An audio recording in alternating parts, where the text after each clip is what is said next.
Welcome back. This is Storming Knight with Storm Knights Gaming.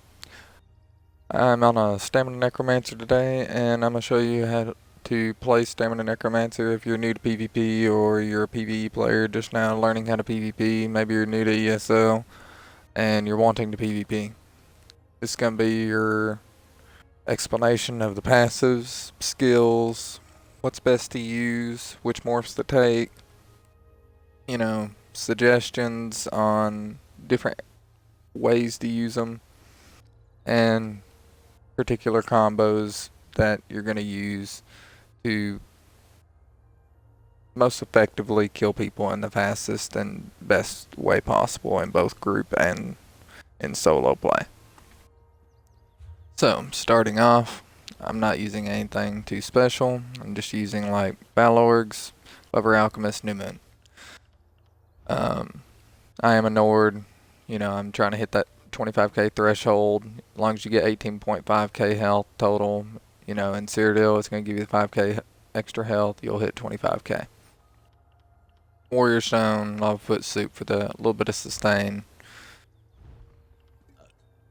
We're going to start off in the Gravelord. Pestilent Colossus for Stamina Necromancer. This is what we're going to use. It's going to hit you 3 times. It scales on your Thaumaturge CP, 9,900, 10,000, and then 10,900, almost 11,000. It's going to hit them with the first hit. Whoever is in the area, if 10 people are in the area, they're all going to get hit with major vulnerability for 8 seconds, increasing the damage they take by 30%. They cannot be re-triggered for 20 seconds. It's more of a group play, or if you are using it solo, I would be very particular with where you use this in a small space or something like that. Flame Skull, we're really not going to use that. There's a stamina morph of it that does increase the damage on the third cast, just like the base ability does. And I think it does disease damage instead. Blighted Blastbone, that's going to be your main spammable on cooldown. Works kind of like a Warden. Wardens, they're constantly having the Subterraneans pop off in combat. So if you're not having Blighted Blastbones hitting people, you're doing it wrong, because this hits harder than D-Swing. If you're thinking D-Swing hits harder, no. This is AoE, and at full buff, without Clever Alchemist proccing, let's proc the Clever Alchemist. 16.6. That's in an AoE with Major Defile. So, yeah. It hits hard. It does create a corpse on death. So, we'll get to that a little bit later. Boneyard isn't really used in PvP on Stamina Necro. Neither is Skeletal Mage or Shocking Siphon. A handful of people do, but it's, in my opinion, not worth it. Reusable parts, passive, where your Blastbone, Skeletal Mage, Spirit Mender dies. The cost of your next Blastbone, Skeletal Mage, or Spirit Mender is reduced by 50%. This is a source of sustain. It is really nice. It really cuts down on the cost of some of that stuff. Death Knell increases your critical strike chance against enemies under 25% health by 10% for each Gravelord ability slotted. On our main bar, we only have 1, so that's 10%. On our back bar, we have none. While the Gravelord ability is active, your spell and physical penetration are increased by 1500, which is going to be your Blast Bones. It takes about 2.5 seconds for it to spawn, and then it will give you the spell and physical penetration as soon as it is up. So, to show you, 1, 2, there it is, and it jumps at the target. This is what a second, I'll show you. This is what your dead bodies look like. Got a little blue hint to it. Pummeling Goliath is really just going to be used on health tanks, and or if you got it as a panic ult for a defensive ult. Ruinous Scythe, you can cast this beforehand and set multiple enemies off balance with it. Summoner's Armor. This is the more sustained morph of it. The other one called Beckoning Armor. It will pull in all sorts and range builds like snipers and all that, and it'll pull them into you, especially whenever you're using a Colossus. It's very useful because it'll jerk people into the Colossus. Dead in Pain, going to give you a small little heal. It is noticeable, but you're going to consume the little blue lights from the dead bodies, and there's multiple abilities that create these little lights, and for each one that you consume, it's going to give you 2 ultimate per corpse.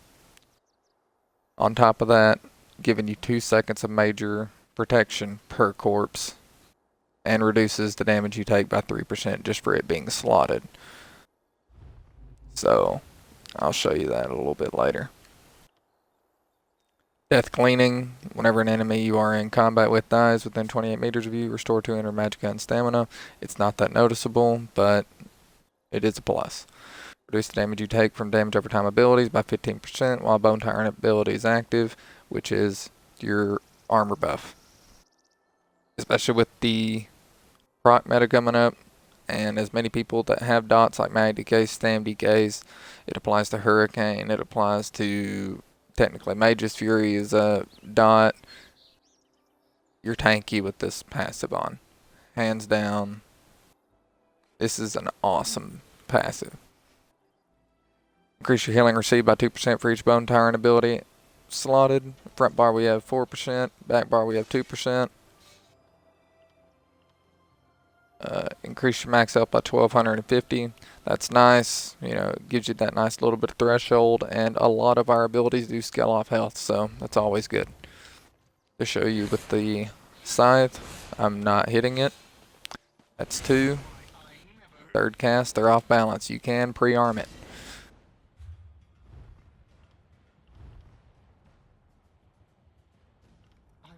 Moving on into Living Death. Reanimate, kind of a more group utility ult if you choose to use it. I never use it. Render Flesh, you're not really going to use that on Stamina Necro. Both these morphs of the Expunge skill can be used. This one removes more effects, and while slotted, it does reduce the cost by 3%. So if you put this on your front bar with New Moon, you're really only getting a 2% cost increase. The other morph is going to give you Stam back for each effect you purge, so it is a source of sustain. If you want to run that one, go ahead. Life amid Death, I've never really ran that on Stem Necro. Spirit Guardian, this is another buff that you want to keep up at all times. It's going to reduce all the damage you take by 10%, period.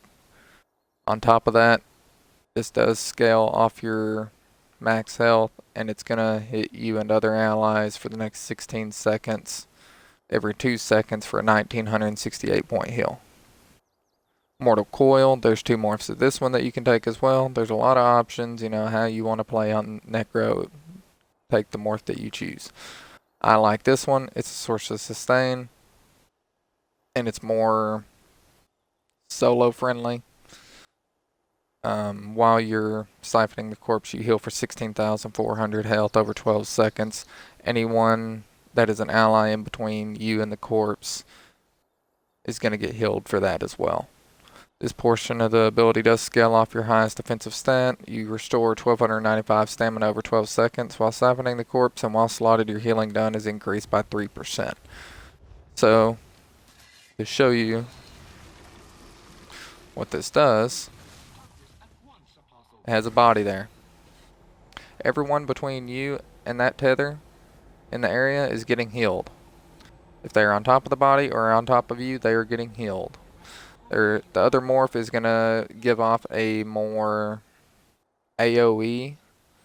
I think it's about a 5-meter range, some odd.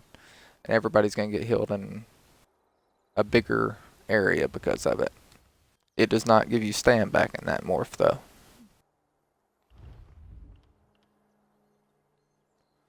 While you have a negative effect on you, your healing done is increased by 8%. near-death experience, while you have a living death ability slotted. Critical strike chance with all healing abilities increased by 20% in proportion to the severity of the target's wounds, so the lower health they are, the harder you're going to hit them with those crit heals. When you use an ability on a corpse, you generate 10 ultimate. This effect can occur every 16 seconds. Again, use those little blue lights as your corpses to the best of your ability on siphoning them, on using deaden paint on them, whatever it may be. Use those bodies on the ground. It is a great source of ult gen, sustain, healing, damage. Use them. Necros can have better ult gen than a Stam BK wearing Bloodspawn. They would have to specifically build with ult gen sets like Werewolf Hide or like Champions of the Hist or run Heroic Slash or something like that just to keep up with Stam Necro on their ult gen passively. While you have a Blastbone, Skeletal Mage, or Spirit Mender active, your Magicka and Stamina recovery is increased by 200. So, this is a ability. We were at 1700 Stam recovery. Let's see here, hold on a second. Let's let it fall off so we can see it full on. Okay, we're at 1300. 1600. 1700. All of that does stack.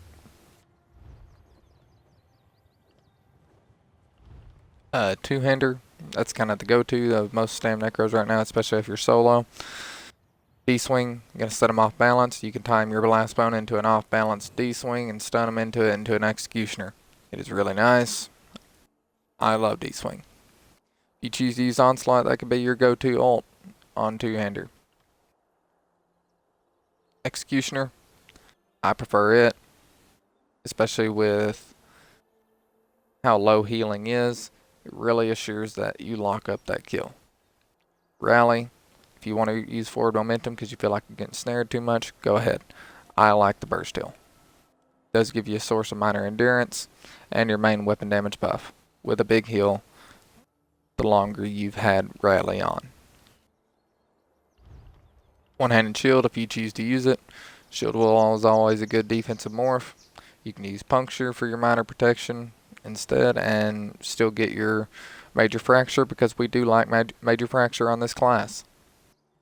Low slash if you want to use it for more ult gen and damage reduction. Dual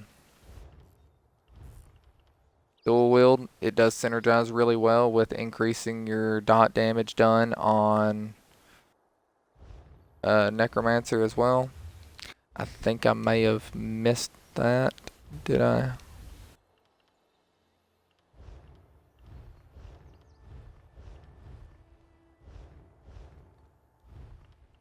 See if we can bring it back up. Yes, I did. Rapid Rot increases your damage done, damage over time effects by 15%. So, you want to use that with your dual wield, that's fine. It'll apply to Blade Cloak, Twin Slashes, Flurry, Lacerate. It applies through your two-hander dots with like Cleave. It can apply to your Poison Injection, your Aerospray dot, your Volley, your Toxic Barrage if you use it. It applies to a lot of things, including sets. That being said, I prefer to run the bow. We like Major Expedition. We are slow on this class. So, having Poison Injection on there for that little bit of push of Execute is nice. It's nothing too big. If you want to run Venom Arrow, go ahead and run Venom Arrow. It'll interrupt a lot of people, especially if they're trying to res.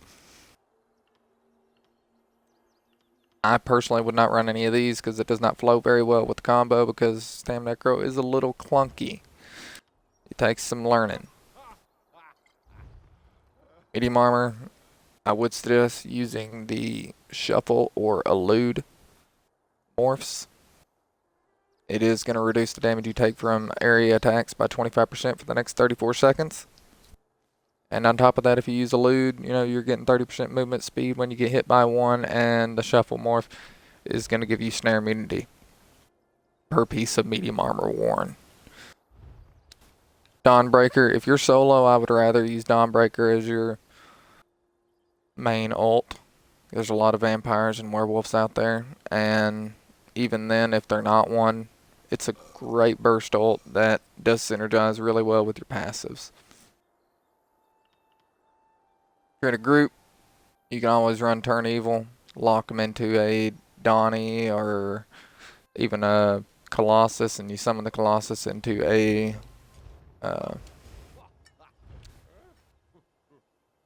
into the Fear.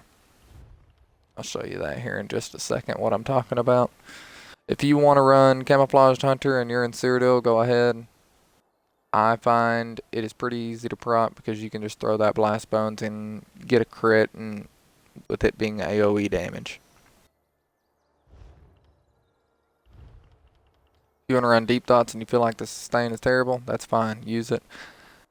Accelerate, Race Against Time Morph. If you want to use that for your movement speed and increase your crit damage, it does synergize really well with your passives. Use it as well. It's awesome. I've used it in the past. Temporal Guard. That's another good back bar ult that you can use for kiting. It's a little broken at times, so don't rely on it. But that good source of minor protection on your back bar, just for it being slotted, is always nice. Resolving Vigor is going to be your main heal. Of course, you want all the passives. And of course, Alchemy, you want to level that up. That being said, we'll show you what I'm talking about combo wise.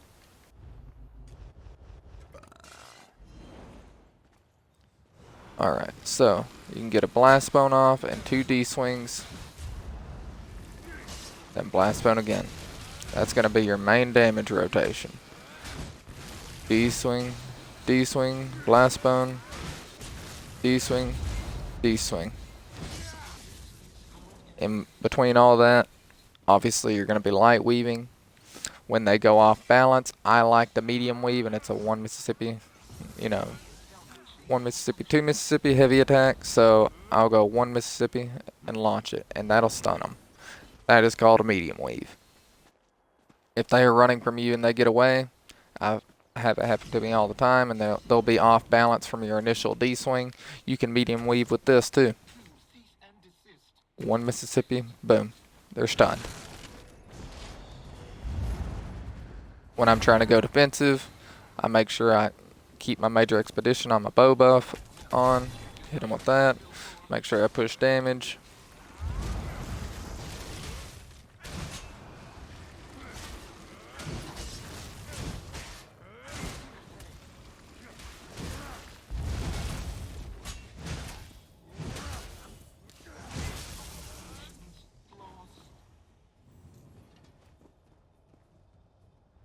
More advanced tactic is whenever you're executing, you're going to be light attacking, execute bash. Do we have our ult built up yet? No, we do not. Okay. Let's build this ult up, and I'll show you what I'm talking about.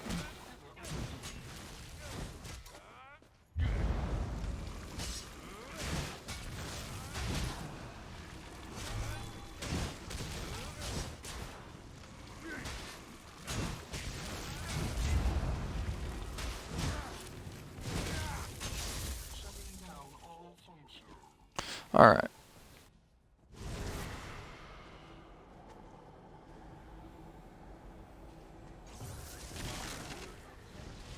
So obviously you're going to pre-buff. Let's say you get into a situation, you got multiple people on you, you've dipped around a corner now, and the whole group is following you, or you and your teammates or whatever. Go ahead and get all your buffs procced off, send in the Blast Bones, summon the Colossus, and fear 'em in it.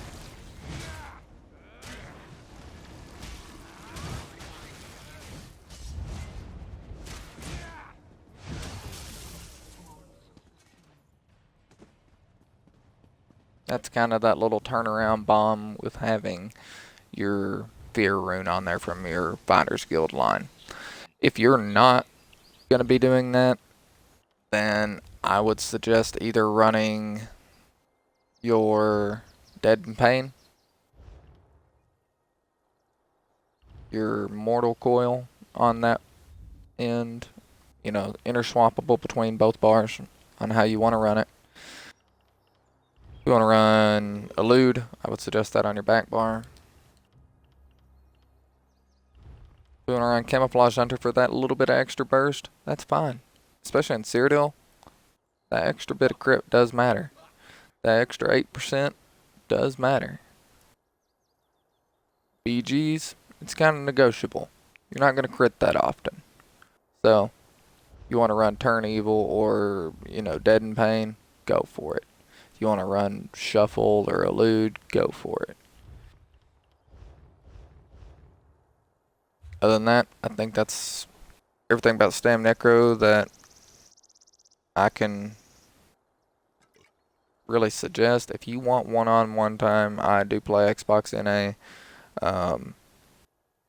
Storming Night with a space in between is my gamer tag.